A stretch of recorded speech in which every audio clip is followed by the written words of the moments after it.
Olá a todos, então vamos dar a continuidade aí sobre como você iniciar a primeira aula no primeiro dia do ano letivo e agora vamos ver a vez de História, na disciplina de História. Então, como eu sempre, nos outros vídeos eu faço sempre a mesma pergunta: por que estudar História? E coloquei aqui um cartaz que escrevi aqui, se o professor que seguir a sugestão que eu estou apresentando aqui, que ele possa colocar no quadro, fazendo a primeira pergunta: por que estudar História? E eu fiz aqui: para que serve a História? Por que eu tenho que aprender História? E aqui está assim: o que a História... Tá aqui, ó. O que a História tem a ver com o meu dia a dia? E tem outra pergunta que é feita aqui, né? Por que ela faz parte do currículo escolar se a minha futura carreira tem ligação com números? É assim, porque se eu sigo uma carreira que eu lido com números, engenharia, matemática, o que a História assim, tem a ver com a carreira que eu vou seguir? Eu vou seguir uma carreira em que não vou ter muito estudo aprofundado de História. Vamos dizer que faz até sentido se você vai lidar com uma carreira em que não tem nada a ver com ciências humanas, que envolve não só a história, como também geografia, e está aqui, ó, a sociologia, e que depois a gente vai ver que a história ela faz interdisciplinaridade com todas as disciplinas que eu apresentei aqui. Então, a primeira pergunta que foi feita: por que estudar história? Então, eu lembro que a resposta que eu posso dar é o seguinte: eu lembro que eu estava vendo num programa de TV, eu me lembro, eu até anotei a data aqui, que foi 6 de abril de 2011, e foi num discurso no Senado em que um político, ele pronunciou a seguinte frase, e essa frase que ele pronunciou, eu a considerei como resposta à pergunta: por que estudar história? Então, quando o professor estiver na sala de aula, ele tem aquelas saudações, ele se apresenta com os alunos, ele diz o nome dele e faz as apresentações, e depois ele faz essa primeira pergunta, por que estudar história? Então, a resposta que o político deu no discurso no Senado foi o seguinte: que a memória e o conhecimento da própria história são patrimônios preciosos. E com certeza eu concordo. Por que são patrimônios preciosos? Porque a gente tem que considerar assim, que para conhecer a posição do Brasil de hoje, não só do Brasil de hoje, como de outros países, né, diversos países, é fundamental estudar os principais acontecimentos, né, desde a chegada dos portugueses em solos brasileiros, no caso daqui da história do Brasil, até a época atual. Então, enfim, não somente o Brasil, né, mas também a história geral, que aborda assuntos muito assim cobrados assim em provas de vestibular, como a Primeira Guerra Mundial, a Segunda Guerra Mundial, a Revolução Industrial, a Revolução Francesa, enfim, né, uma gama de fatos históricos, né, que podem ser estudados de forma apaixonante, se o professor abusar da criatividade, tá? E para atrair a atenção da turma em sala de aula. Então, pessoal, o que acontece? Então, quando eu faço... Então, essa que é importante. Então, quando você preserva um patrimônio histórico, patrimônio assim diverso, eu posso dar um exemplo, por exemplo, quando você está num bairro, no seu bairro, na sua rua, quando você está morando ali na sua rua, você vê a rua, antes da rua, não era sempre rua, nunca... O que era antes? Antes da rua em que você mora, no pequeno vilarejo que você mora, no pequeno bairro em que você mora, antes, por exemplo, era uma fábrica. Era uma fábrica, e que nessa fábrica teve uma duração de atuação, né, de operante durante muitos anos, e essa fábrica, com o tempo assim, ela pode ter sofrido uma falência, ou essa fábrica ela se deslocou, ela teve que ser desmontada, vamos dizer assim, né? Ela foi implodida para ser fabricada em outro local, e essa fábrica que gerou recursos importantes para o seu bairro, para a cidade, o bairro, e foi importante para a construção daquela rua. Então, se você mora na rua hoje, a sua rua hoje, de repente, era uma fábrica, ou era era um conjunto de comércios que tinha ali na época de muitos anos e que gerou recursos muito importantes e que contribuiu para o surgimento, para a melhoria do seu bairro. Então isso aí é uma forma. Então quando você sabe, como é que você sabe disso? Através, por exemplo, de documentos, de fotos, porque você vê que quando a gente for ver, quando eu for fazer a pergunta, né, qual é o ofício do historiador, o historiador é isso, ele junta documentos, ele sabe que daquele determinado local que há muitos anos, né, existia uma outra coisa ali e que hoje é uma rua, então ele sabe disso de posse de documentos, né, de registros fotográficos. Então, através de registros fotográficos daquelas fotos antigas, então ele teve a certeza que naquele determinado local funcionava grandes lavouras de café, por exemplo. Então uma casa que hoje a casa ele é transformada num museu, mas naquela época, séculos passados, servia de residência para grandes barões de café, para grandes reis e rainhas, imperadores. E hoje você vê, ele é tombado pelo patrimônio histórico e é considerado museu. Muitos visitantes vão conhecer a história e os visitantes se deslumbram. Você vê que é engraçado que mesmo aqueles que não gostam de história, mas eles assim, história em termos teóricos, de ter que estudar, fazer leitura de um monte de textos para fazer uma prova. Então, mas eles se deslumbram na parte prática da história, se deslumbram quando vão para um museu, visitam o museu, vê todas aquelas relíquias, aqueles utensílios antigos que pertenciam a personagens da época, que foram importantes para a transformação da sociedade. Então, quando a gente fala em transformação da sociedade, mais tarde eu vou falar que a história ela faz interdisciplinaridade com a sociologia, está aqui.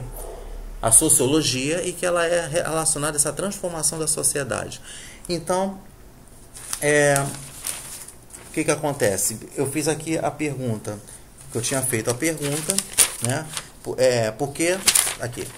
Porque ela faz parte do currículo escolar, se a minha futura carreira, tá aqui, ó, tem ligação com números.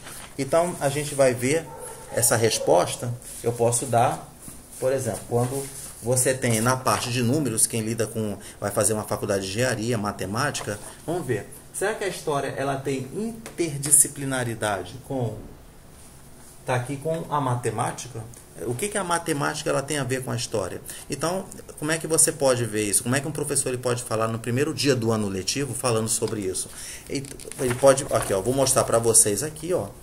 Ó, vocês estão vendo aqui, ó, esse achado que teve aqui de muito tempo, ó, esse achado aqui e que esse documento aqui, que está aqui amarelo, né, ele mostra todo o processo do cálculo da área do triângulo. Ele fala assim que cálculo da área de um triângulo em um papiro egípcio, com documentos como esse, travamos contato com a geometria da época.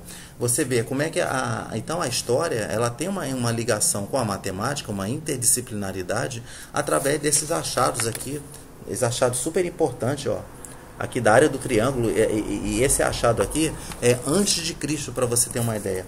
Para você ver com outro exemplo que você pode ver que existe, que a matemática ela tem uma ligação com a história, você vê na parte aqui de geometria, aqui, ó, a geometria. E aqui você vê que nessa gravura aqui, ó, deixa eu ver se a gente mostra aqui, ó, ver se dá aqui, ó, dá para mostrar aqui, ó, a gravura. Deixa eu ver se dá, aqui fica melhor, ó. Aqui você vê que mostra aqui a gravura, ó. Aqui está a gravura, aqui que fala. Ele diz o seguinte, que primeiras unidades de medida. Você vê que ilustrou, né, um braço, né, de um nativo naquela época no Egito.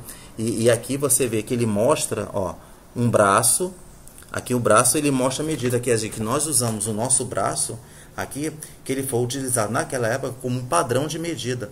E você vê, se a gente usa nosso corpo humano, e você já temos aí uma interdisciplinaridade da história com a biologia.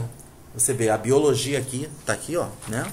Aqui, ó, direitinho aqui, ó, a biologia, né, que trata, por exemplo, de uma das divisões da biologia, que é a anatomia, que estuda o corpo humano. Então ele fala aqui que no braço, por exemplo, quando você tem 4 dedos, ele corresponde a um palmo.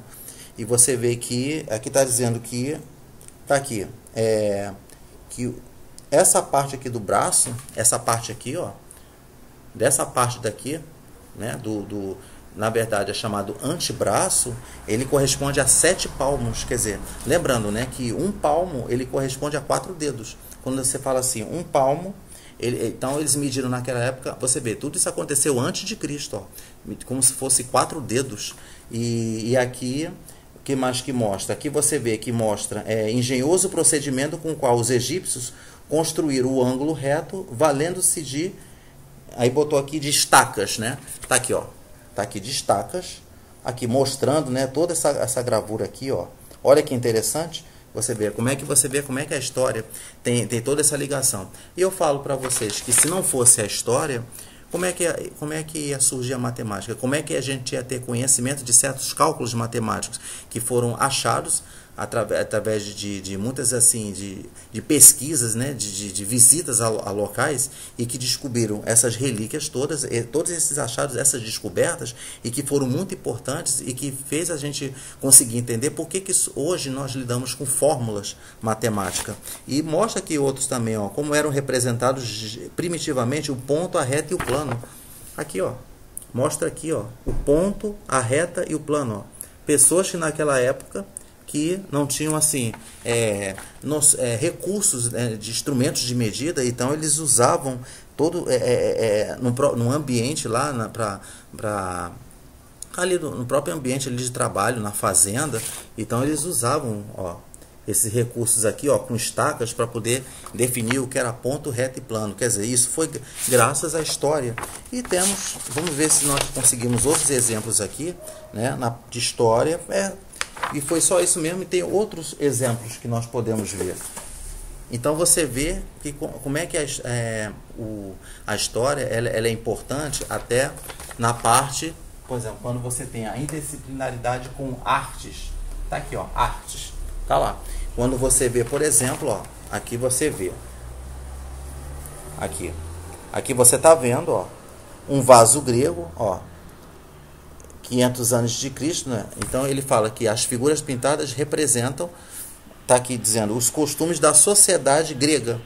Então você vê que você vê que quando se trabalha com história, a atuação do historiador, ele pode se valer de fontes escritas, através de documentos, como a gente mostrou ali na área do triângulo, e de fontes não escritas, através de pinturas, através de artes, né, que a gente viu ali nos vasos, e também temos a arte rupestre, que é importante, que é aqueles desenhos que foram feitos por homem das cavernas, dos nossos antepassados, espécies humanas, né? Outros tipos de espécies humanas, como o homem de Cro-Magnon. Então foi ele que foi responsável por essa arte rupestre. E se a gente não soubesse, se não houvesse essa descoberta, que foi graças ao trabalho de história, juntamente com arqueólogos, e trabalhando juntos, fizeram toda essa descoberta e fizeram todas essas interpretações para que nós pudéssemos, para que todas essas informações sejam usadas para trabalhar, né, com outras disciplinas aqui de arte. E outra coisa, então eu tenho essa outra pergunta que é feita aqui, ó, o que a história tem a ver com o meu dia a dia? O que a história tem a ver com o meu dia a dia? Será que eu pratico sempre história sem perceber? Mesmo assim, as pessoas que gostam de história e os que não gostam, não importa, sem perceber, nós estamos praticando história sempre. Por exemplo, quando você tem fotografias que nós registramos da nossa família, fotografias quando tempos atrás nós éramos pequenininhos, aí depois com o tempo nós crescemos, e nós temos aquele prazer de guardar fotos antigas. Então quando a gente está guardando uma foto antiga, quando você mostra aquela foto de um determinado ano, de 20 a 30 anos atrás, é uma maneira de você estar preservando a sua história, e você está preservando o seu patrimônio familiar. Então você vê um exemplo, você percebe que nós estamos praticando a história. A história sempre, quando você tem pessoas que, por exemplo, fazem aquelas coleções de selos antigos, quando as pessoas colecionam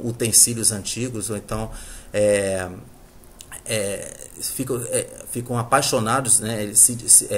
É deslumbrante quando você vê fotos antigas, né? Propagandas antigas de comerciais, até mesmo de novelas antigas, pessoas que apreciam novelas antigas, filmes antigos e músicas antigas.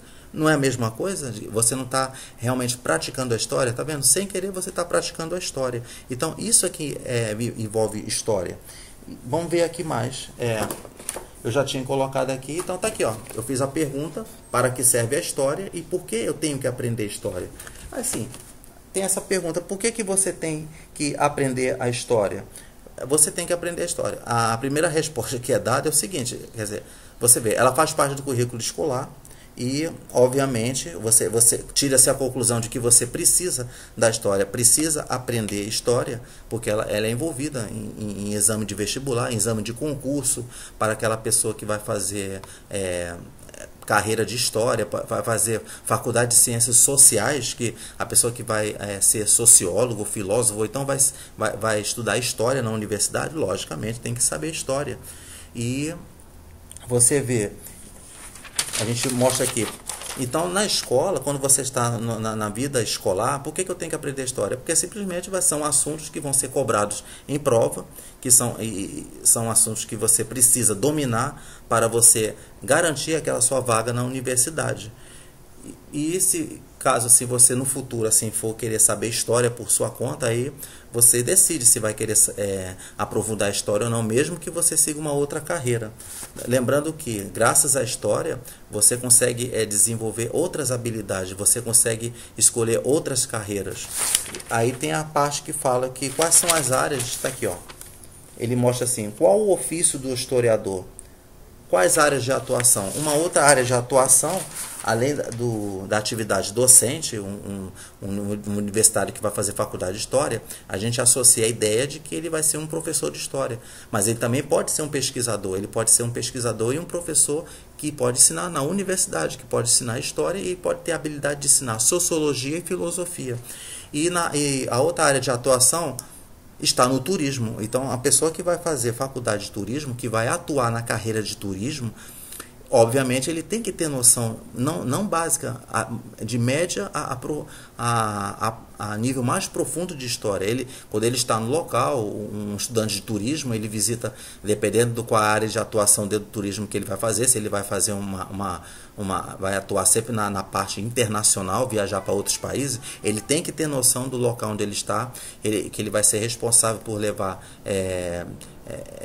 turistas, ele vai ser responsável, são guias, ele vai atuar como sendo um guia turístico, e que ele tem que ter noção de história. Quer dizer, o turismo tem a parte que você trabalha, tem a nível universitário e nível técnico, né? Tem aquele estudante de turismo que faz a nível técnico, vai também atuar na área de turismo, ele tem que saber tanto história e, qual é a outra disciplina aqui, ó? Ele tem que saber geografia, tá aqui, ele tem que saber geografia. Então você vê que na área de turismo, a história, existe a interdisciplinaridade entre a história e a geografia, tá certo? E a gente fala aqui, por exemplo, a gente diz aqui, tem outra pergunta que o professor pode colocar no quadro, no primeiro dia do ano letivo, apresentar para os alunos qual é a importância de estudar a história. Tá aqui, ó. Quando ele pergunta, qual o real significado da história? Aí eu botei assim, interdisciplinaridade com a sociologia. Então, quando você faz uma pergunta assim, qual o significado realmente real da história, o que você vê? Então, você pode responder qual o significado, qual o real significado da história, né? Pessoal, se você for associar, responder a pergunta, associar com a sociologia, a história é assim, ela significa, né, a reconstrução da vida das sociedades, né, e em suas formas organizativas e culturais. Aí está assim, o que exige métodos especiais de trabalho e pesquisa. Né? As sociedades, o que você vê? Elas vivem na própria história. Né? Aos historiadores compete reconstruí-la em sua forma original, está aqui escrito, ó, para submetê-la a uma análise cujo objetivo último é compreender o homem e sua ação e o seu relacionamento dentro da sociedade.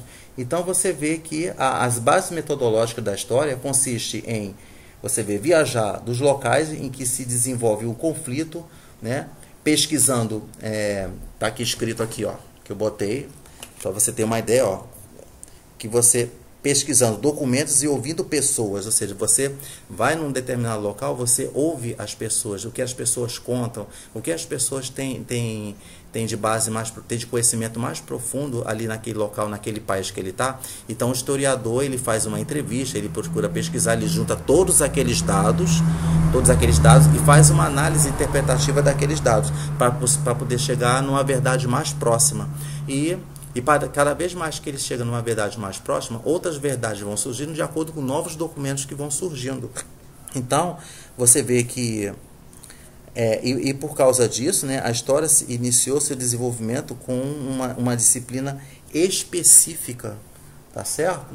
Então, você vê que esse é o significado real da história, é exatamente isso, né, que você reconstrói a vida da sociedade. E uma coisa que é interessante é assim, que quando você tem, mesmo que sejam sociedades diferentes, em cada época tivemos sociedades diferentes, cada uma teve a sua ideologia, a sua forma de pensar, construiu a sua história de uma maneira. Da mesma forma, por exemplo, que quando antes da chegada dos portugueses aqui ao Brasil, os índios, eles também fizeram a sua história. E os portugueses fizeram a história deles lá no país deles, né? E o que aconteceu? Então foi o encontro de uma sociedade com uma outra sociedade, se juntou. Então o que acontece? Então, mesmo de sociedades diferentes, mas tem uma relação. Eles são interrelacionados. Isso significa o quê? O que acontece, por exemplo, a nível de Brasil, o que acontece no Brasil de hoje, os fatos que acontecem no Brasil de hoje são consequência de fatos lá em tempos atrás. E que o que acontece? Então, se alguma coisa está acontecendo hoje mesmo, é consequência de algum fato que aconteceu lá há 10 a 20 anos. E que os fatos que estão acontecendo hoje, um dia eles serão causas de fatos futuros que vão acontecer. Então vai haver sempre uma sequência, e que a sequência ela tem sempre uma ligação com a outra. Então, por haver esses fatos interrelacionados, é que surgiu essa disciplina História. Então você vê, essa foi a primeira parte, né, que foi dito, né, a respeito, né, de uma introdução sobre história. E eu sempre falo que a introdução motivacional ela é muito importante para você iniciar não só a primeira aula no primeiro dia do ano letivo, mas você também tem, quando você vai iniciar qualquer assunto, pode ser do primeiro, segundo, terceiro ou quarto bimestre, ou até mesmo para a universidade, porque as sugestões que são ditas aqui, ela serve também para professores universitários, que ele vai apresentar a sua determinada disciplina, e ele vai, no primeiro dia do ano letivo, na primeira aula, primeiro realizar esse bate-papo informal com os alunos, mostrar como é que vai ser a matéria, por que você está estudando aquela matéria. Não adianta um professor chegar na sala de aula logo e logo querer atacar, bombardear a turma logo com o assunto que é dado logo no primeiro bimestre, e que vai dizer que vai cair na prova. Então, senão vai criar aquele terror meio psicológico assim com a turma. Não importa qual a turma que você seja, pode ser uma turma boa, pode ser uma turma mais média, pode ser uma turma ruim, não importa. Você tem que ter o professor tem que ter a postura de, no primeiro dia de aula, no primeiro dia do ano letivo, mostrar como vai ser a disciplina, por que eles estão estudando aquela disciplina. Porque senão, para não gerar aquelas perguntas, eu estou aprendendo história à toa, eu estou aprendendo, a história não vai me servir para nada, o que isso vai servir para a minha vida, eu não pratico mesmo, eu só tenho que estudar aqui porque eu sei que eu preciso estudar, porque eu tenho que obter uma nota para passar na prova. Mas não é isso. Se houver uma inovação da metodologia de ensino, utilizar a introdução motivacional, sempre eu falo, o que é a introdução motivacional? É você usar um assunto escolar e associá-lo com o cotidiano, fazer uma abordagem do cotidiano. Então, de dizer por que você tem que aprender um determinado assunto, o que isso vai me servir para o meu dia a dia. Tá? Então, essa foi a primeira parte do vídeo. Então, na segunda parte, nós vamos falar de como se divide a história. Tá certo? Então, um abraço e até lá.